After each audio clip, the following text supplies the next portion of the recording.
Hi friends అందరికీ ఈరోజు special ఏంటంటే బంగాళదుంప ఫ్రై అనేది ఎలా చేసుకోవాలనేది ఇప్పుడు చూద్దామండి. బంగాళదుంప ఫ్రైకి కావాల్సిన ఇంగ్రీడియంట్స్ ఏంటంటే కొంచెం శనగపప్పు, కొంచెం మినప్పప్పు, కొంచెం ఆవాలు, కొంచెం జీలకర్ర, ఒక 2 ఉల్లిపాయలు, 4 పచ్చిమిర్చి అయితే కట్ చేసి పెట్టుకోవాలండి.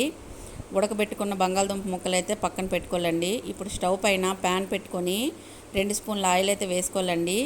ముందుగా మనం చెప్పుకున్న పోపు దినుసులన్నీ వేసి బాగా వేయించుకోవాలండి. చూసారు కదా, ఫ్రై అవుతున్నాయి. ఫ్రై అయిన తర్వాత కొద్దిగా కరివేపాకు అయితే వేసుకోవాలండి. కరివేపాకు కూడా పోపు దినుసులతో పాటు బాగా ఫ్రై అయిపోవాలండి. చూస్తున్నారు కదా, బాగా ఫ్రై అయిపోయి ఫ్రై అయిపోయిన వాటిలోనే ఇంకా మనం ఇప్పుడు కట్ చేసి పెట్టుకున్న ఉల్లిపాయ ముక్కలు, పచ్చిమిరపకాయ ముక్కలు అయితే అందులో వేసుకోవాలండి. వేసుకున్న తర్వాత ఆ ఉల్లిపాయ ముక్కలు, పచ్చిమిర్చి ముక్కలు బాగా ఫ్రై అవ్వాలండి. ఎలా ఫ్రై అవ్వాలంటే బంగారు వర్ణంలోకి వచ్చినంత ఫ్రై అవ్వాలండి. అవి చూస్తున్నారు కదా. ఫ్రై అయిన తర్వాత ఉప్పు, కారం, పసుపు, గరం మసాలా అన్నీ వేసుకోవాలండి. తాలింపులోనే వేసుకోవాలి. వేసుకున్న తర్వాత బాగా కలుపుకోవాలండి. కలిపిన తర్వాత మరికొంచెం ఫ్రై చేసుకోవాలి.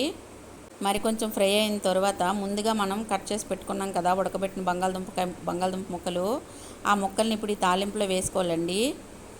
వేసుకున్న తర్వాత బాగా వాటిలో మిక్స్ అయినట్టు బాగా కలుపుకోవాలండి.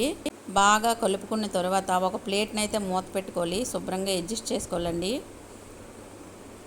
ఒక ప్లేట్ని అడ్జస్ట్ చేసుకున్న తర్వాత ఒక 5 మినిట్స్ ఉంటే చాలండి. బాగా ఫ్రై అయితే అయిపోతాయి. 5 మినిట్స్ తర్వాత ఇప్పుడు చూపిస్తున్నానండి. 5 మినిట్స్ తర్వాత అయితే ఫ్రై అయితే ఎక్సలెంట్గా అయిపోయింది కదా, స్పైసీగా ఎమ్మీగా. ఈ వీడియో కనుక మీకు నచ్చినట్లయితే లైక్ చేయండి, షేర్ చేయండి, సబ్స్క్రైబ్ చేయండి. Okay, bye bye.